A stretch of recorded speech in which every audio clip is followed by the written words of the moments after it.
Sometimes life lets you down and you feel that you are done. You just want a morning run because the fun is all gone. But sometimes life makes you proud when you look far and wide, when you leave the pain behind and see the brighter side. TNC gives you inspiration. TNC reignites your passion. TNC starts your transformation.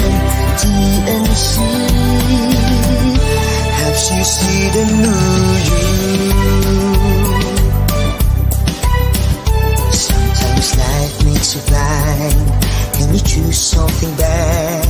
You just wanna cry and hide and save your face from the crowd. But sometimes life makes you see the beauty in you and me. When you look up above, there is God and there is love. TNC gives you inspiration. TNC reignites your passion. TNC starts your transformation. TNC helps you see the new. We're here to help you see the newness of life. We're here to help you feel your hope is so real. You got the power to see. We'll help you see the new you. TNC gives you inspiration. TNC reignites your passion. TNC starts your transformation. TNC helps you see the new you.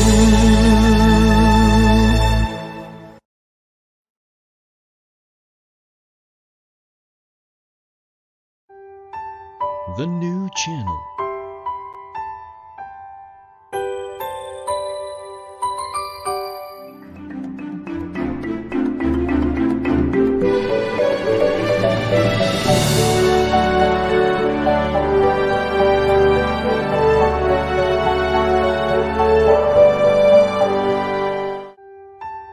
The new channel.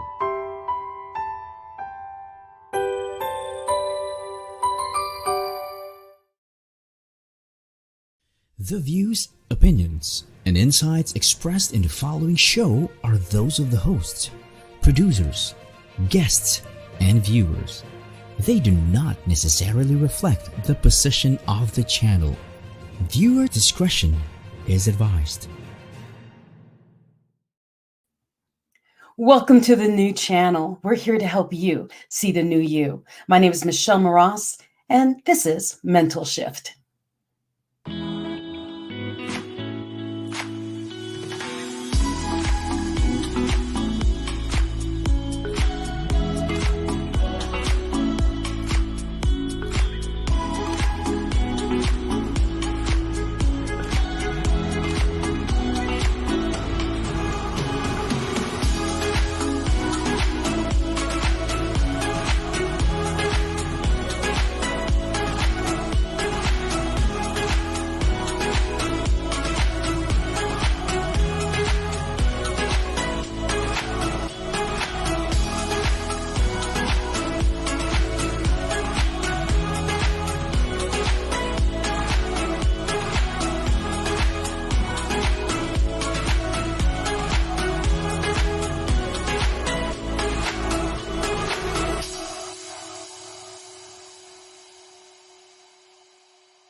Good evening to the United States and to the Philippines. Magandang umaga sa inyong lahat. Welcome to Season 2, Episode 24. My guest is former Philippine TV game show host from Games Up Late Live in ABS-CBN under the screen name Jaymee Joaquin. She is now based in San Diego, California, using the artist name Jaymee Wins, a four-time cancer survivor, motivational social media influencer, on-camera talent, and self-published author of the book, That Shit Called Cancer. My guest, please welcome her, my author, creator, blogger, and podcaster, Jaymee wins. Where are you? TNC, and good evening from San Diego, California, where I'm currently based. Hello, Michelle. Thank you for having me in the show. This is amazing. I am so glad you joined me. I mean, it's so funny because I left the Philippines when I was 16. How old were you when you left the Philippines? I was 30 and then I'm 41 now. So I haven't been based there since I was 30. So it's been a while. I just go home to visit. Family is still there. It's still home, but I wasn't based there since I was 30. It's been a while. Okay, well, it's been a while for me. I'm 52. I only come back to visit family and go hop islands, but it's just such a beautiful place. And wherever we go into in America, people do, you're a Filipina? I love your country. Everybody knows the Philippines, Yes. right? Yes. And The you're same comment. I get the same thing. Like if they know I'm Filipino, they always talk about the food and how beautiful the country is. It is. And then the people are so amazing. And Yeah. I'm so glad that we connected in America from just weird perspectives, but we've also connected because we also have a cancer journey that we both share. And now you wrote a book called, I don't even swear, so it's really difficult for me to say, that shit called Cancer. And I like the subtle, it says the not so subtle art of winning your life back. It's a breast cancer self-help book. And I read through the first couple of chapters of it, and the way you write, it's like a girlfriend sitting right next to you, just telling you how it is. And when you go through this whole cancer journey, for those of you who have not, one, be very thankful that you have not, but for those that you know of and you've seen, or if you've ever heard those words, you have cancer, it's like this blast of air and you don't know what to do. It's like, what? What did I do? Why me? And you get in this shock factor that you don't even know who to tell or what to say. And in this book, Jaymee, you guide people on what's happening, how to breathe, and then how do you select, how to share this kind of news? Because like with you, it was like, no. And like with me, no, let's just wait. I need someone else to tell me this, And then it was like, here I am. How do I tell that to my family? How do I tell that to people who love me? Because people hear that word and they do, you're dead. Yes. Right? I call it, they react as if you're a living funeral when you share something like this. And sometimes I understand that it's coming from a place of concern. Most people react in a way that thinks is helpful for you, but sometimes they're not aware that it's inappropriate. That's why this book, I elaborated how I truly felt as a survivor, what goes on in my mind, how I processed all the news, because I want someone who doesn't have cancer reading this and understanding that, oh, wow, this is how they think. This is what goes in their mind. This is how they feel exactly. Because, you can always Google stuff about like, how do you take care of a burn from radiation? Or how do you take care of your scar from the operation? Or how do you like jazz up a bald head or something? But to share what exactly you're thinking about, like what exactly, how you see the world after hearing that you have a diagnosis is such a different thing. And I think people need to hear it just so they would really, really understand what goes on in the mind of a survivor. And I love how you wrote it because it's not techno babble. It's a girlfriend talking to you, just telling you the truth, saying, this is what went through my head when I heard this. This is what happened. This is what this is what went through my head when this happened. And then when they told me this, and I could have used your book 4 years ago. Because really, I didn't want to tell anyone because I'm this happy, bubbly person. And then a few people I did tell, they went, and suddenly they were gone. And so I'm in a hurt state. So my first thought was, they aren't friends. Then the second thought was, they didn't want to see me die. And it's like, wait a minute, but I'm not dead yet. But I'm not dead. Exactly. That's the thing. It's like how Come back. I'm not dead. Not yet. Not yet. And the point is we're all going there anyway. That's what I'm thinking. Like, it's not just me. It's just that you hear the news and you just basically get a more or less rough idea how you're going to go. Yes. But it doesn't mean you're going now or like in a few months or a few years. No one really knows.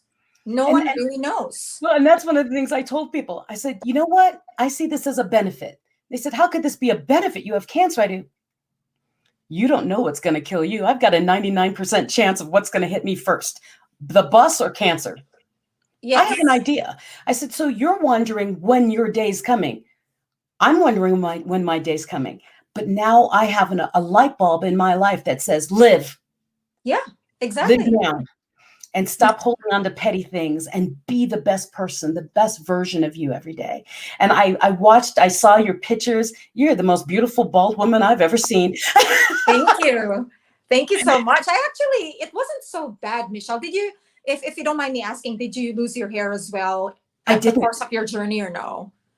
I did not. Lucky. That's great because it wasn't as bad as I imagined. I think it only felt bad during the anticipation of it, because it's a vanity thing. I've always had long, beautiful black hair. Me too. Mine to my hip. Yes. You know what I mean? Like, I've always done modeling when I was younger. I did TV. So, I made money from looks, basically.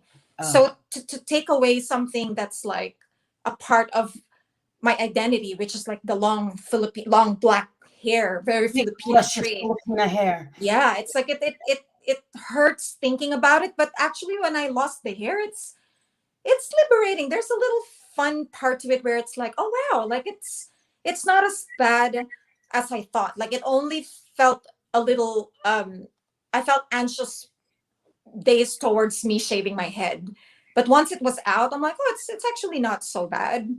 Well, in fact, you learn your hair didn't define you. Yes. And you'll find ways to appreciate the other parts of your body, because the hair is the crowning glory. But hey, when you lose your hair, I realized, oh, I do have a round head. Thank you, Mom, for taking care of me when I was young. Good shape. I do have, you will focus on the other things that you normally don't notice because, one thing is out of focus.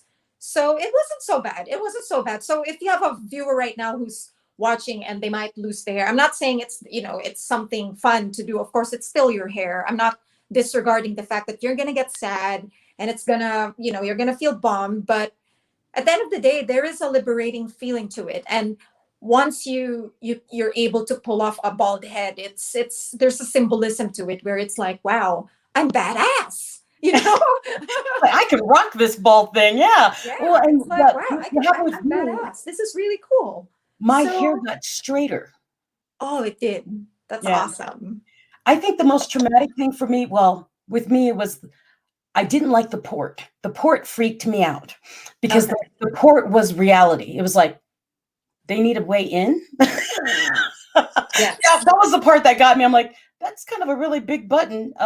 Will you take this thing out of me one of these days? They're like, yes, we'll eventually take it out of you. I'm like, okay. That's what really bothered me. And, but with me, I had something called Paget's disease. And then it was non-hormonal. So within 60 days, they had to cut both of my breasts off because it was eating me from the outside in. So it was a strange way of going through it because looking in the books and meeting other breast cancer survivors, no one had what I had. And so they were asking me, what size lump, what was the tumor? And I didn't have that. And so that was one of my awarenesses, is that not all breast cancers show up in scans. And so that became one of my big talks, is you must know yourself. And that's why I love your blog. So those of you who are out there watching and listening right now, you need to go to Jaymee's blog because she talks about healthy lifestyles that you can incorporate into your world. Don't wait till you're sick to incorporate it. If I did more of this before I got sick, I probably wouldn't have gotten sick in my mind because I brought it into my world after the diagnosis. And it's that mindfulness and that calming and the learning and surrounding yourself with people who love and care for you and growing and giving back. Yes. I didn't do it. And I didn't do meditation. I didn't do yoga. I didn't. Now I do.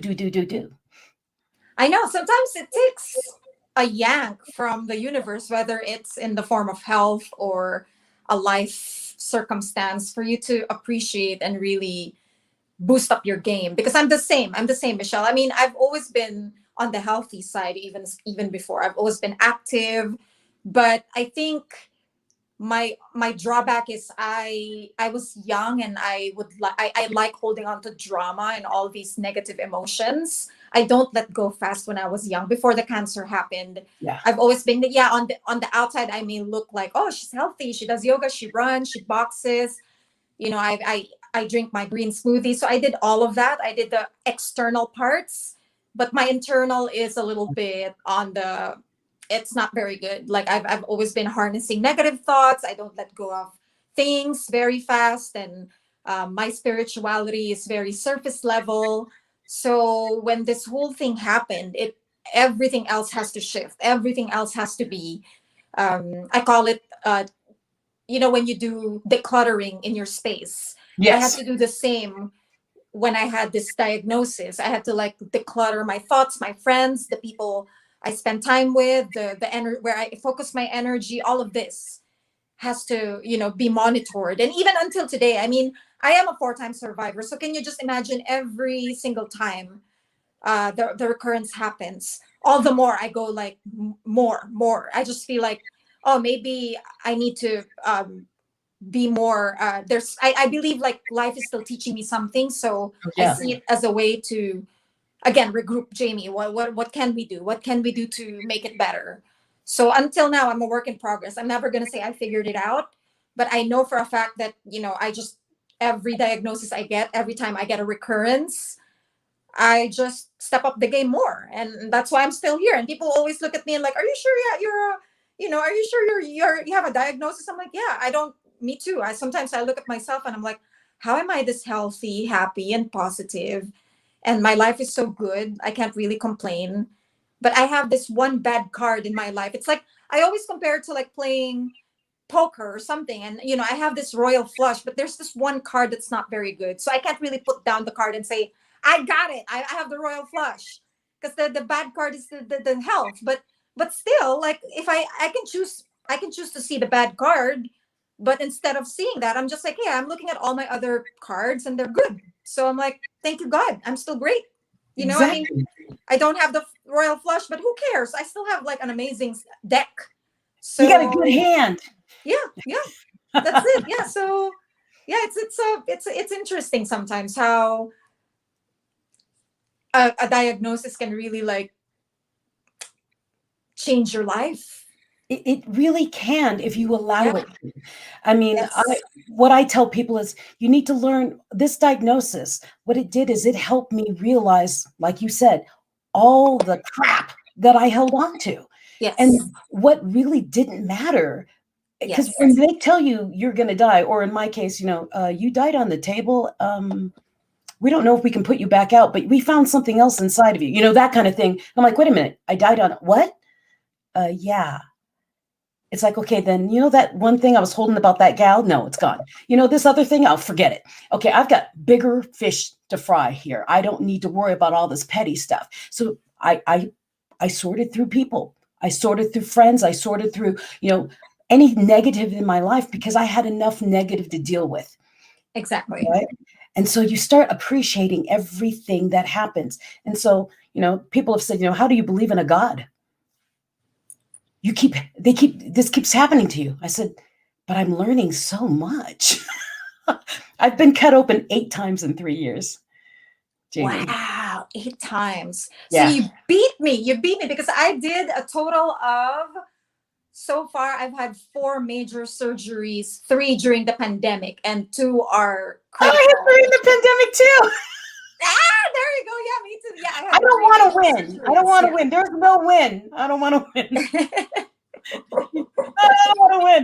But yeah, Wow, it was but that's amazing. amazing. Amazing that you're still here. You're healthy. You And have that zest for life and you have this amazing energy I can feel from the screen right now. That's great. well, same with you, and that's why I resonated so fast. They showed me your name, and then I looked at your blog. I'm like, yes, I want her on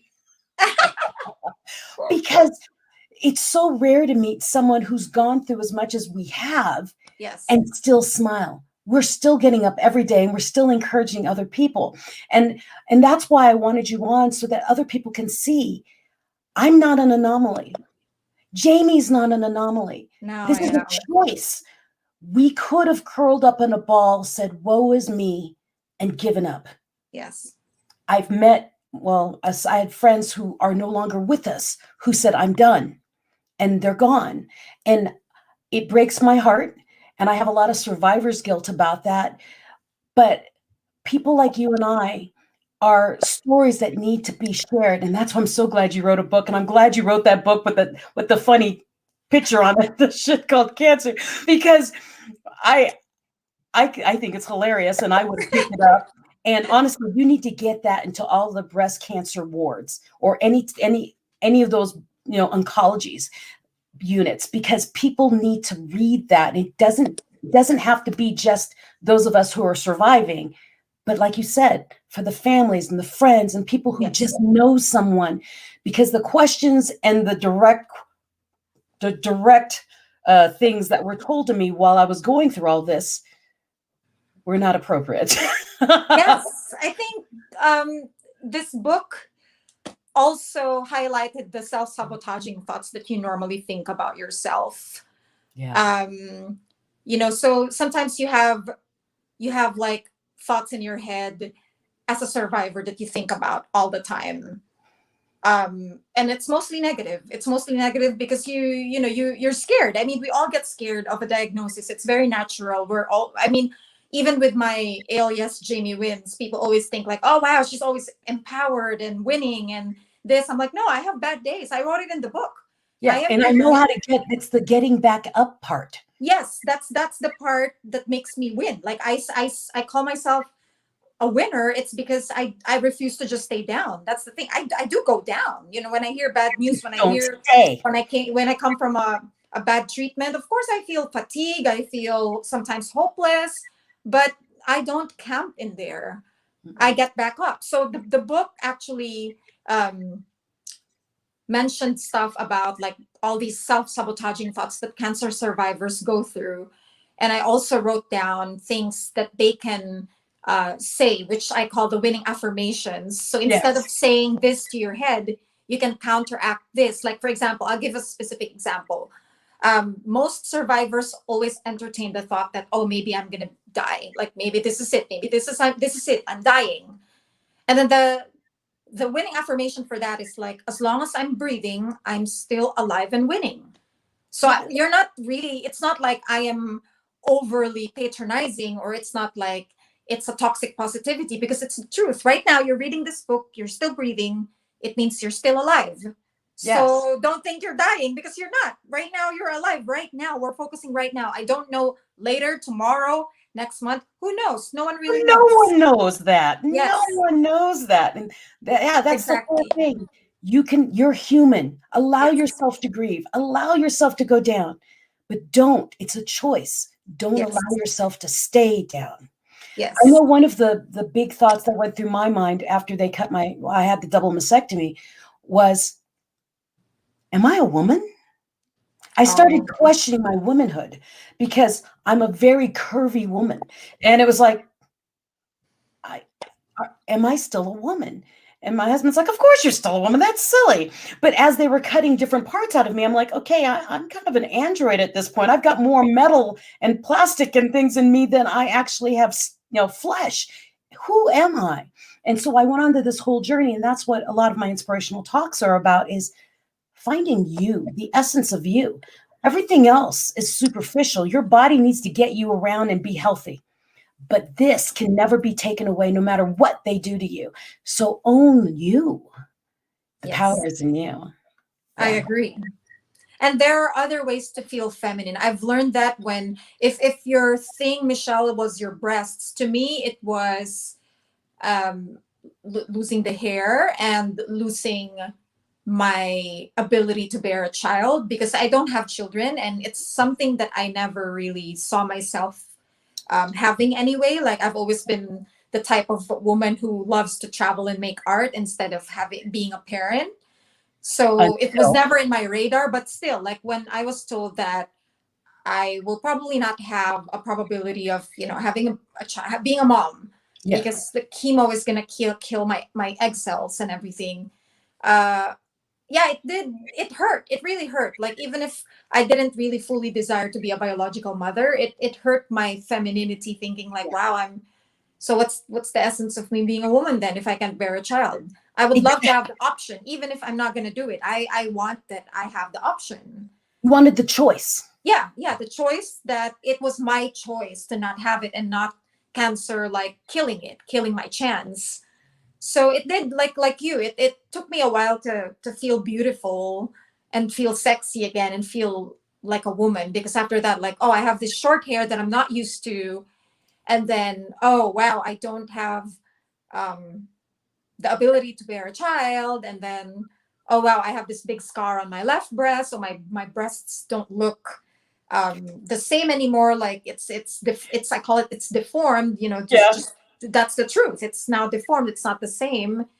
And coming from an industry where I used to be the cover of Playboy magazine in the Philippines when I was young, so I've always had that Yeah. male following of being, a sex symbol somehow. So to lose that is like, It's your identity.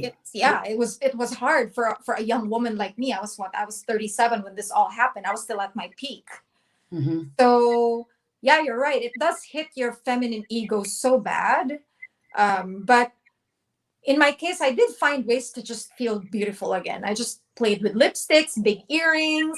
I So just you wore were lots of fabulous. dresses. Yeah, like, you gotta listen to woman empowerment music, and just really, feel beautiful. Like, you gotta, like, work on it. You gotta do the whole look in the mirror and appreciate yourself like an art. And Mhm. I wrote a lot of affirmation messages in my mirror, like, you're beautiful, you're loved, and all this. Like, you gotta bring out that zest in you to feel beautiful. If no one else is seeing it, you got to see it for yourself. It's something that you have to work on. And I stood in front of that mirror looking at myself doing, this does not define me. This is me. And I love my eyes. I've got great skin. What a good round head. I mean, whatever it is, just Yes. find what it is to make you realize that you are far more beautiful than you're thinking. I mean, I look like Frankenstein. They chop me up. But I think I feel more beautiful now Yes. than I did before. And it's more of an empowerment in me. I know who I am. And the other thing is, I always tell people, I've looked at death how many times now? I'm not afraid anymore. I can relate. Yeah, I'm I not can afraid relate. anymore. It's like, okay, now I know. I know what it looks like. And no, it's not fun, but I'm not that afraid anymore. And so I think, what was I going to say to you? I want to go deeper into what caused you to write the book more. And then I want to go into, what are you up to now? And how can people reach you? And we're going to go in that into the next half. But right now I need to go to commercial and we'll be right back. Don't leave me. Okay, Jaymee? Sure. I'll be Okay. here. Awesome.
Well, hello. You are watching Mental Shift. My name is Michelle Mras, and my guest, is Jaymee Wins. Now, I want to go and show you some of the TNC live streams, and they're all in Philippine time. So we invite you to watch all of our shows live or the replays on U-Turn, TNC The Talk, Awesome Day, The Home Buyer, The Puppet Stories, Mondays at 5:30 p.m., The Big Picture, Mondays to Fridays, 7:15 p.m., The Millennial Voice, Mondays at 8:30 p.m., Foreign Affairs, Tuesdays at 8:30 a.m., HR Hotline, Tuesdays, Thursdays, and Saturdays at noon, Moving On Business, Well Home, Tuesdays at 5:30 p.m., Money and More, Tuesdays at 8:30 p.m., Philippines, 5:30 a.m., USA, and Cyber Next. So check out our page on Facebook or YouTube by searching hashtag TNC Now. Enjoy these inspiring shows because we made them for you. And welcome back. Yay! So, Jaymee, I mean, you're young, you're vibrant, you're in San Diego. You tell it in your book, but I want you to say it out loud to this audience because people don't realize the importance of just checking on themselves. And you said that you accidentally checked on yourself. Can you share that story? Yes, it was one beautiful sunny day here in San Diego. I was out. I think it was a weekend. I had no work. I was just doing some self pampering and having this moment in my bathroom, lathering myself with some coconut body wash, which I love. I love coconut scents. And I was singing to Britney Spears. I remember that clearly because I always like, singing in the toilet. It's like my little concert.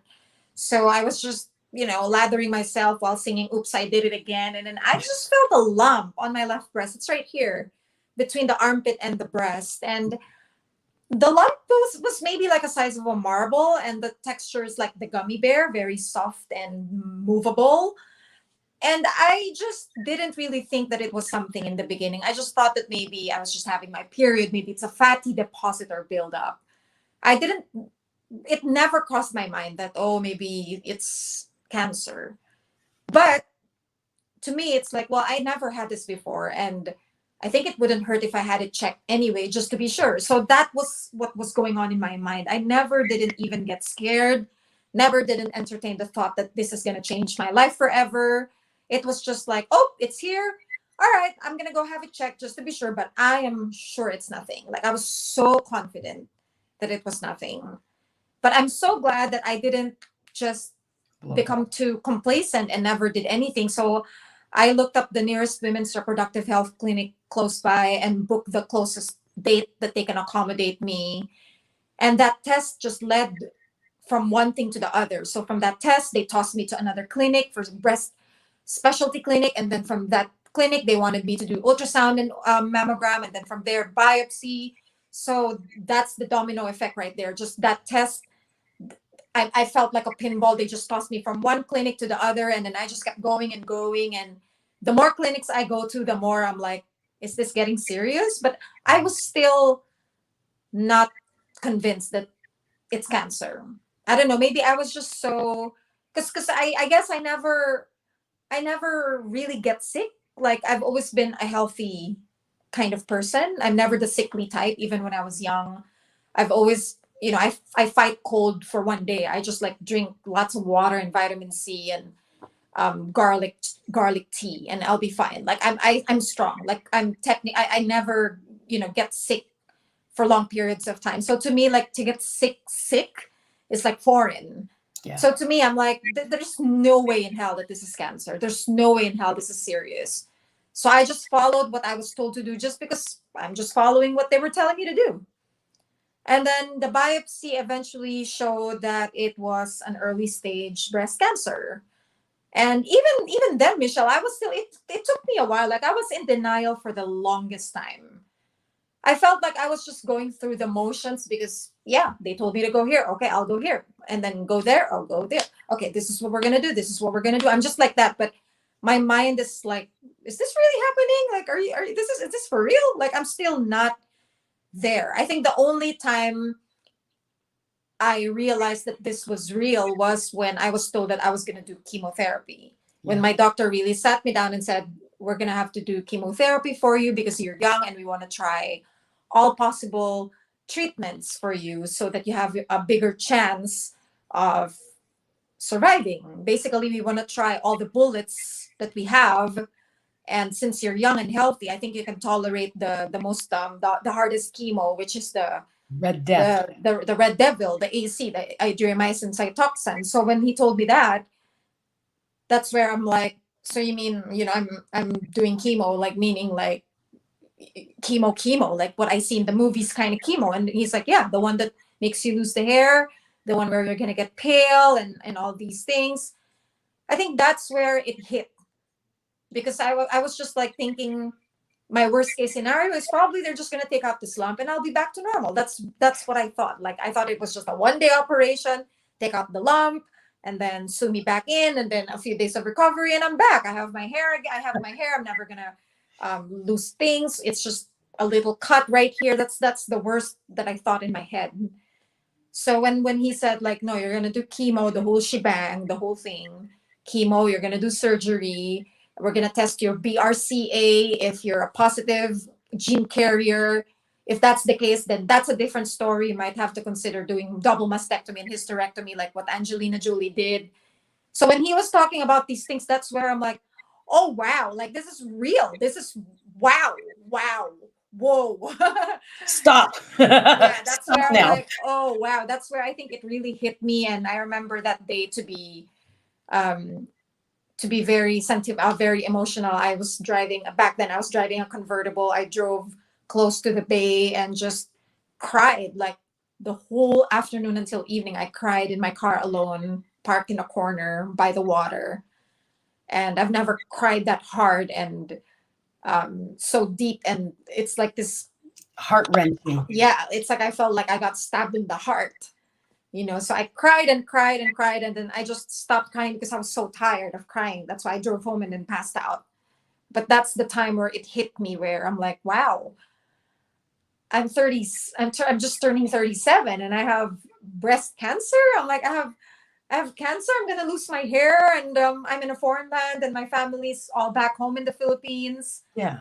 And I was just about to live my life. I mean, I came to America thinking, since I had a TV background, I was even aiming to try out Hollywood. I was at that point in my life where I was like just about to jumpstart here.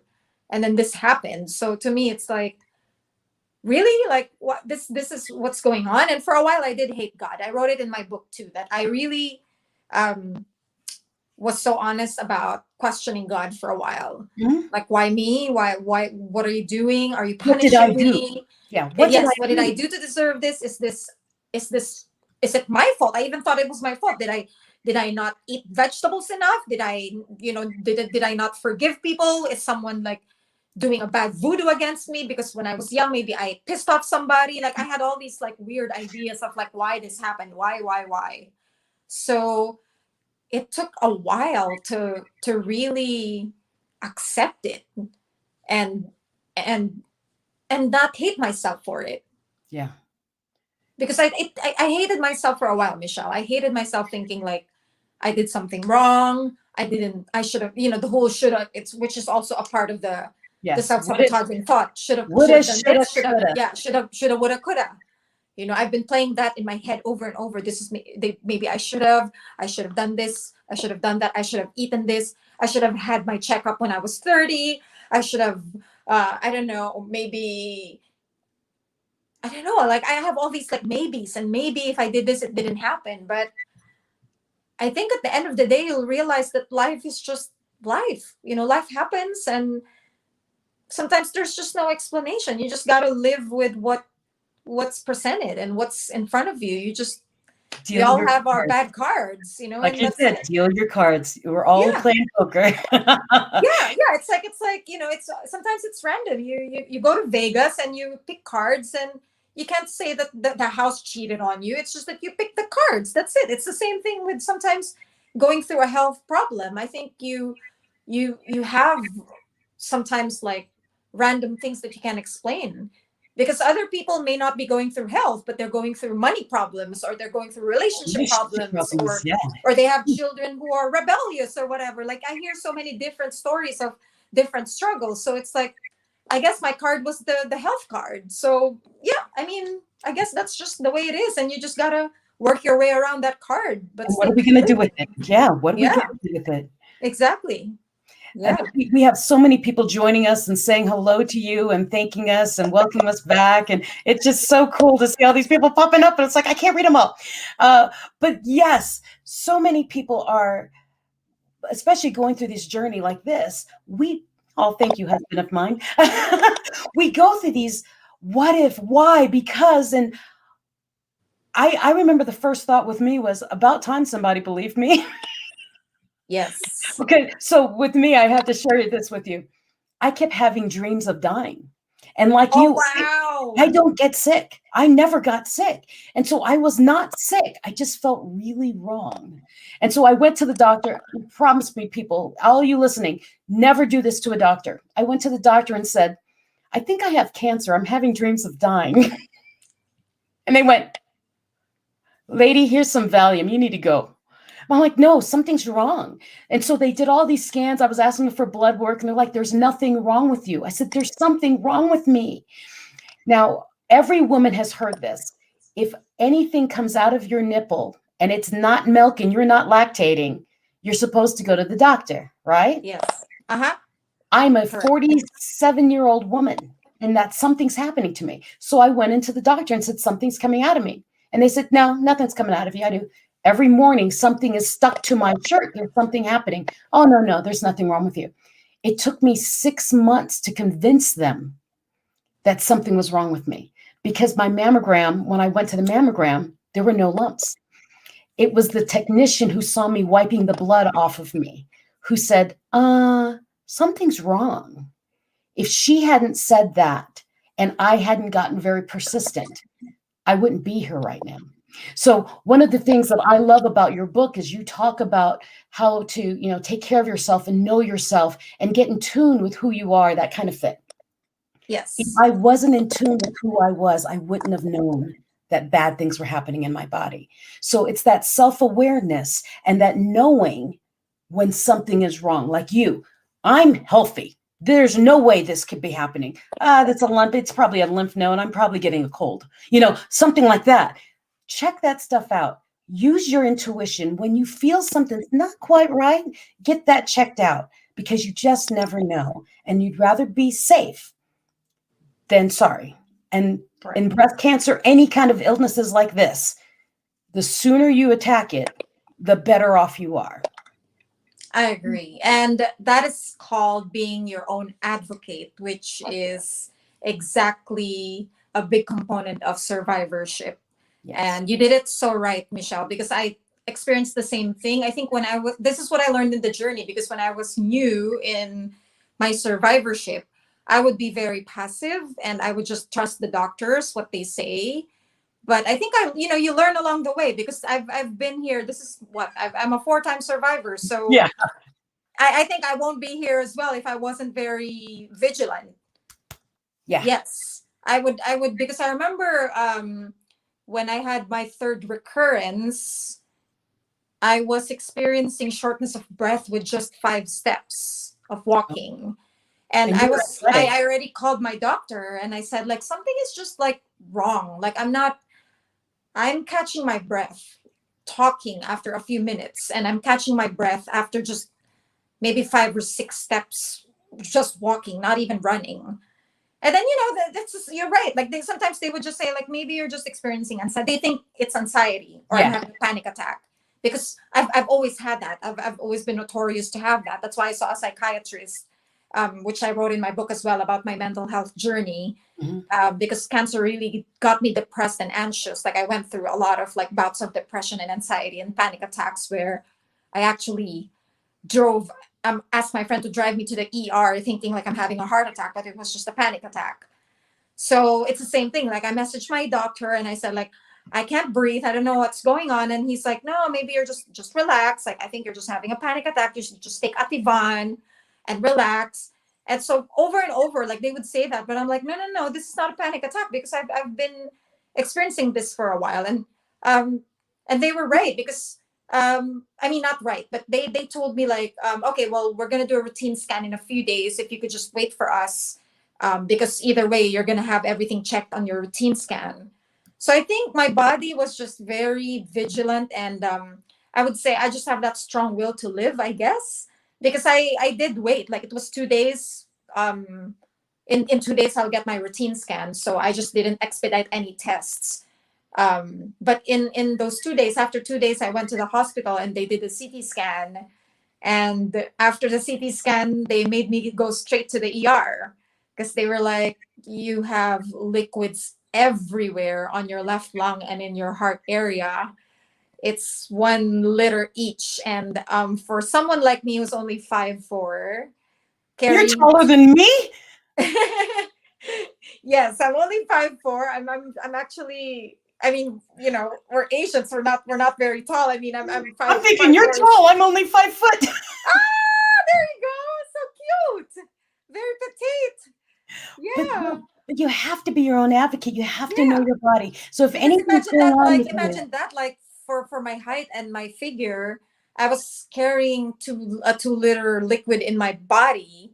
Um, and my doctors were all amazed, like, how did you not die? Because you could have had a cardiac tamponade, or your left lung should have collapsed with the amount of water that you have everywhere. And that explains why I can't breathe. So I told them it's not a panic attack. but you So I'm knew. just so glad that because I think if my doctor said, like, if you had held on for 1 or 2 more days, you could have died. So that's why they made me go straight to the ER. I went straight to major operation. Like, they had to, so the cancer came back. It was forming liquids everywhere on this left side. So technically I'm drowning inside because, like, the liquids are there. But I guess that's just my connection with your story. Like, if I didn't persist that, like, something's wrong, you guys, like, you have to listen to me because I know my body. Like, you gotta sometimes listen You have to. I that mean, this is what's going on, and sometimes you have to keep pushing to them, like, because doctors, I mean, you got to trust your medical team, the one who handles your case. But it is a practice. it is a practice, and they're also handling other patients. And sometimes, you can't help, they're humans, they have bad days, they have days that they're tired, so sometimes they're not in their right state of mind. So sometimes you have to be the one to tell them, like, hey, this is what's going on. You have to also, like, do your own research and work with them. Like, don't just, like, rely on them. I don't believe that you should just, like, No. rest your case No. to them. Take notes and track things and write diaries and things of that nature. You've got to know. Yeah. Like with me, I got rushed in the same way. But with me, I doubled over. And they said, oh, you have diverticulitis or something like that. They said I had some stomach issue. And I said, but I'm swollen. I mean, every time you touch me, you would leave a mark. And they're like, you're 50. You're just gaining weight. And I said, I don't feel right. And so I kept going back in, annoying them, saying something's wrong. I'm tired. I'm kind of dizzy. And they're like, nah, you're fine. And I went to another doc, and I went to a GYN because he was the only one who was willing to see me. And I said, is there something going on in me? And he's like, you're going septic. What's that? All my organs had meshed together and had grown together, something with the cancer drugs. And every time I moved, they were ripping. So I was leaking body fluid into my body. So I was swelling up. And if it wasn't for that one doctor who said, yeah, come on in, I'll look at you, I wouldn't be here. So just like you, we have to persist until someone listens, especially when you know deep inside of you that you're right, something's off. And we say these scary things. Don't be afraid, okay? If you're out there listening and doing, we don't want you to become hypochondriac, but we want you to understand that, to know your body. You're the only one who knows you. If Jaymee wasn't paying attention and know, hey, I'm getting winded faster than my normal, she would not be here. Same with me. If I didn't say, yeah, maybe I'll take some, an anti-inflammatory to stop this pain. No, something's wrong. Insist on being checked, because the worst thing that's going to happen is they're going to say, you're perfectly fine. We checked you out completely. Yay, that's a win. Exactly. Because I did lose a friend as well with breast cancer, just because, just like me, when I discovered my lump, I may not believe it was cancer, but I did something about it. But in her case, when she felt it, she was one of those people like me who ignored it. Like the difference is with me, I don't believe it was cancer, but I still did something. But with her, she really didn't do anything about the lump. She just justified it as it's a period, it's her period coming up. And she just went on complete denial about this lump. And it just got worse and worse. And it got big and it got really swollen. And by the time it was checked, it was late stage. Yeah. So, yeah, so it sped up her dying, basically. Like, that's why it wasn't, even with treatments, it couldn't be saved anymore because she turned it in too late. Yes. And so I really believe now, like, there's really nothing wrong with just turning it in, because you're right, Michelle. Like, what's the worst that could happen? They could just say it's cancer and then you can get treated. Or the best scenario is, oh yeah, it's nothing, but at least there's peace of mind and you did your part.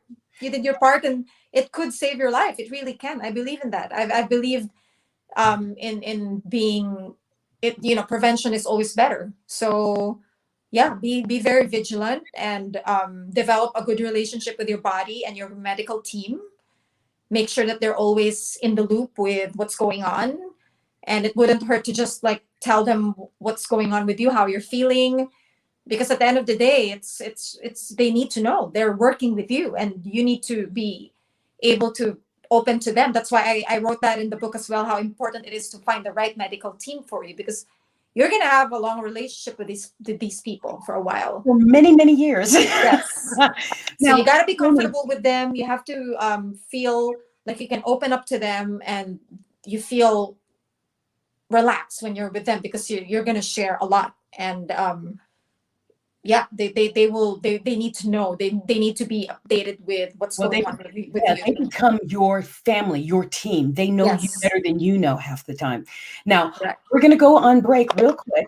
When we come back, we'll talk about where they can find your book, where they can follow your blog and all that. So stay here. We'll be right back right after this commercial.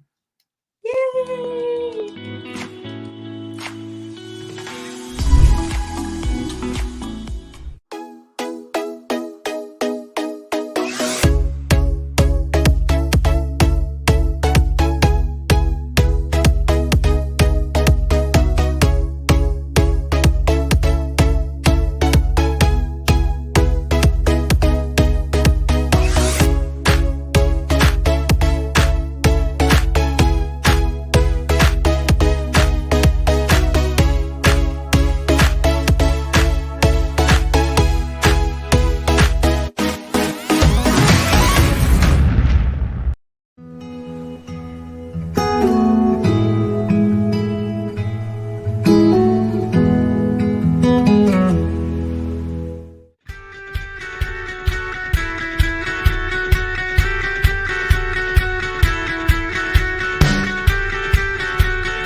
Well, hello, you are watching Mental Shift. My name is Michelle Mras, and today my guest is Jaymee Wins. She's a 4-time cancer survivor and the author of That Shit Called Cancer.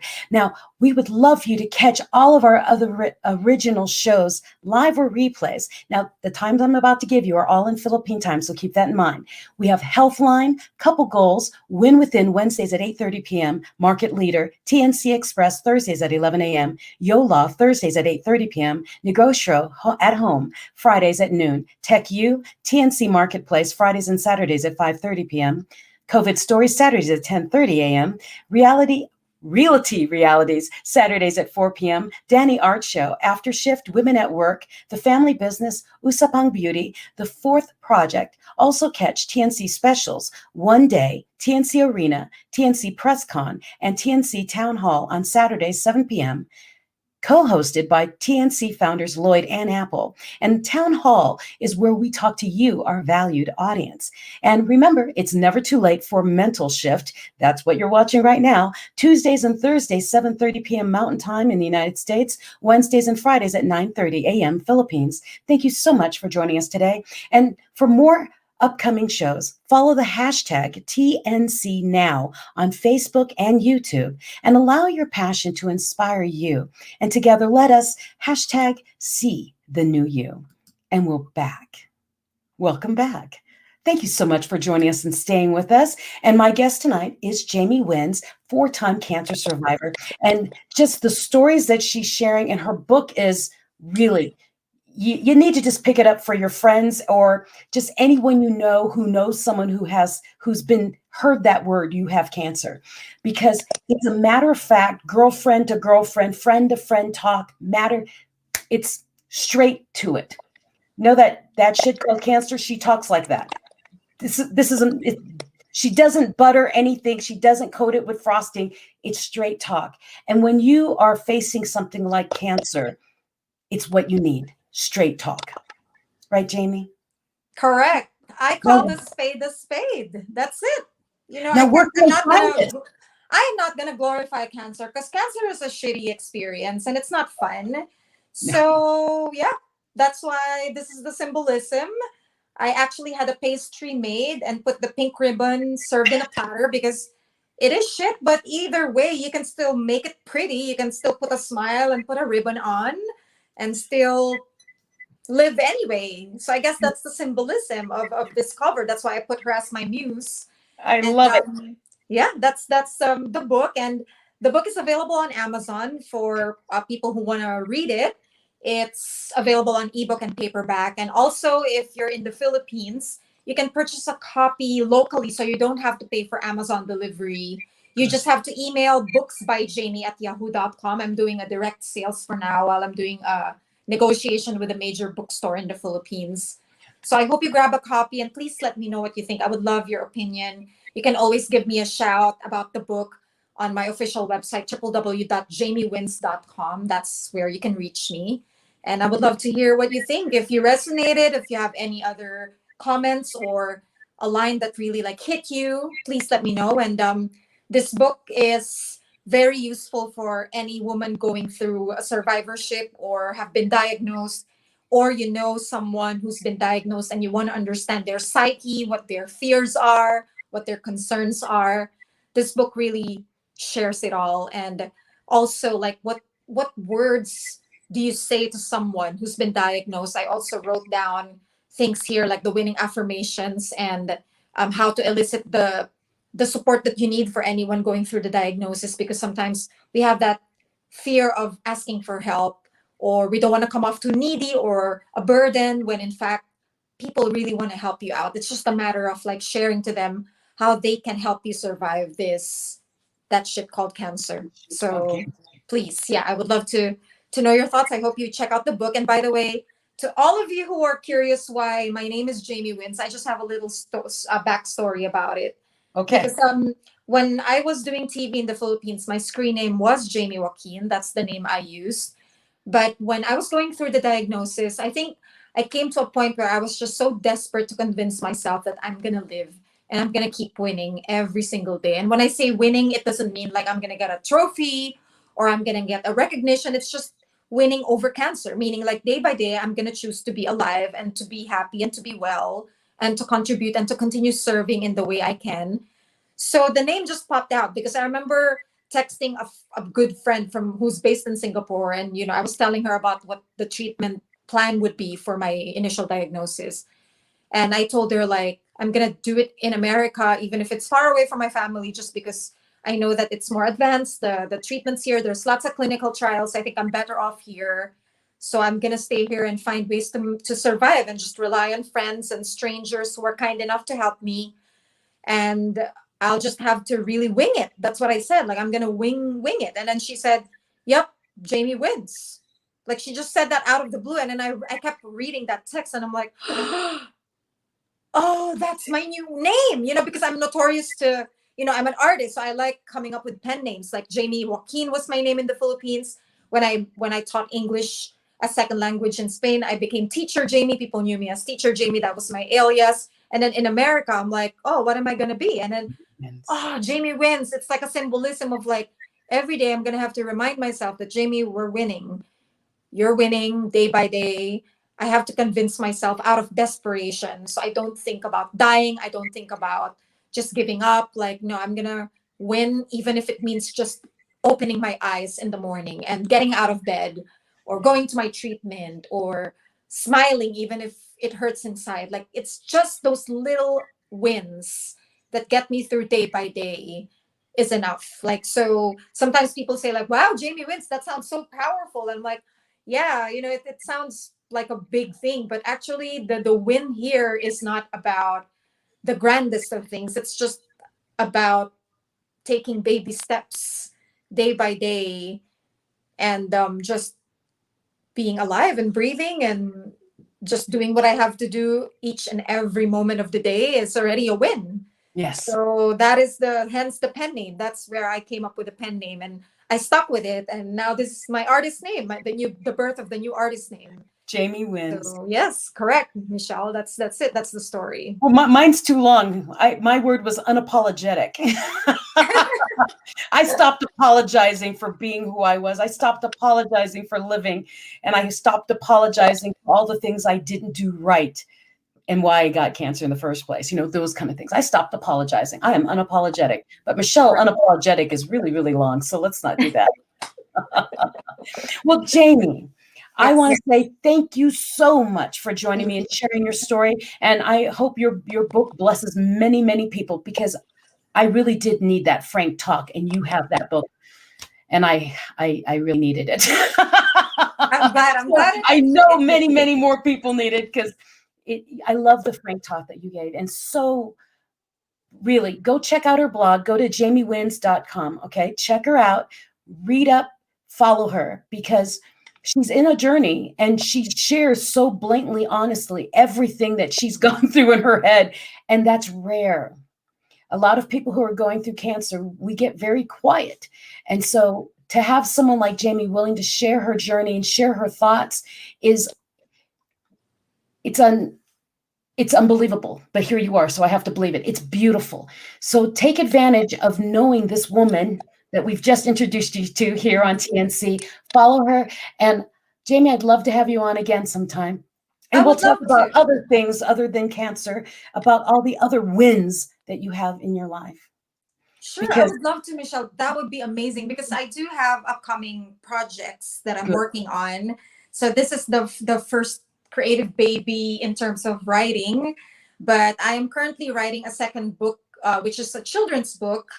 Now, this is more focused on mommies who got diagnosed. Oh, good. So how do you explain that to a child when you just receive the news you have cancer, and you have a toddler or you have a young kid? So the book is about that. It's a fun way to explain, like you give, if you're a mom and you got diagnosed, the book that I'm writing right now with illustrations and everything will be the tool for you to give to your child. And you can do a story time and explain that, see, this is what's happening to the mommy in the book, and it's gonna happen to me, but look at her, look at what's going on. So I think this is my little give back to the moms who are following me, just because I for one am not a mother, but I would love to help mom survivors. So that's the book that's coming out. I'm targeting to finish it by July. And then the other book I'm writing as well along with that is called Little Wins. So the Little Wins is a compilation of different short stories, similar to Chicken Soup for the Soul. So short inspirational stories. This time it's not related to cancer, but just my general learnings in life, being in show business, traveling the world, and living the nomad life for so long. So that is my gift for the non-survivors who are inspired by my story. Okay. And Michelle, like, I'm hoping because those are the upcoming projects, but there's one major project that I've been working on, and I would love it if you could also like pray that it will become a reality, because I really believe that in my heart and soul that God is telling me to create this legacy. And this is the full-blown memoir that I want to write that I'm going to turn into a film. Okay. So this is like the whole thing of my story, coming from a dysfunctional family, growing up as an Asian woman in the Philippines, and the struggles of being a Filipina, in a world where I grew up, where the fair-skinned people were patronized, and then traveling the world and experiencing all these things about living in a first world country, and then going through cancer. And so I think it's going to empower a lot of Asian women, especially Filipino women, and cancer survivors. So I'm still in the process of writing the screenplay and building the whole thing, and the creative ideas are just flowing right now. So I love how your brain works. Okay, so Jaymee, yes. you need to let me know when the next book comes out so we can get you scheduled back onto the show. I also want to connect you to cb4.org. It's Chemo Buddies for Life, and I'm a spokesperson for them now. And I would love for you to connect, because we've just moved into the Philippines with this whole organization. I think you'd be a really good addition to it. But we will stay connected, because our creative brains kind of think Mach 4, like we both think very fast and a lot. Yes, I can tell. I can tell with the vibration. Yes, it takes one to know one. Yes. So thank you everyone for joining us. Jaymee, thank you so much. We will have you back on. And everyone for watching, please share the story with your friends or anyone you think really needs to hear this, because this shit called cancer is not fun. And you're looking at two survivors who are smiling, but we also know the pain of it. Okay. So please share this, because someone needs to hear this. Someone needs to hear this show, and you could help shift their life. Maybe they're afraid to go to their doctor, and this one conversation will make them go to the doctor and get help, or get through a loss of a friend who they wondered what happened. Now they'll see what happened in their head. Do someone a favor, share this link, and we'll see you all later this week on Mental Shift, because you've just learned all about Jaymee's mental shift. She has some major mental shifts going on. Join again on Mental Shift in the US Thursday night at 7:30 p.m. Mountain Time, in the Philippines 9:30 a.m. Philippine on Friday. And we will see you all later this week. Jaymee, you be well and stay in touch, okay? Yes. Well, take care, everybody. Thank you and good night. My name is Michelle Mras, and this is Mental Shift.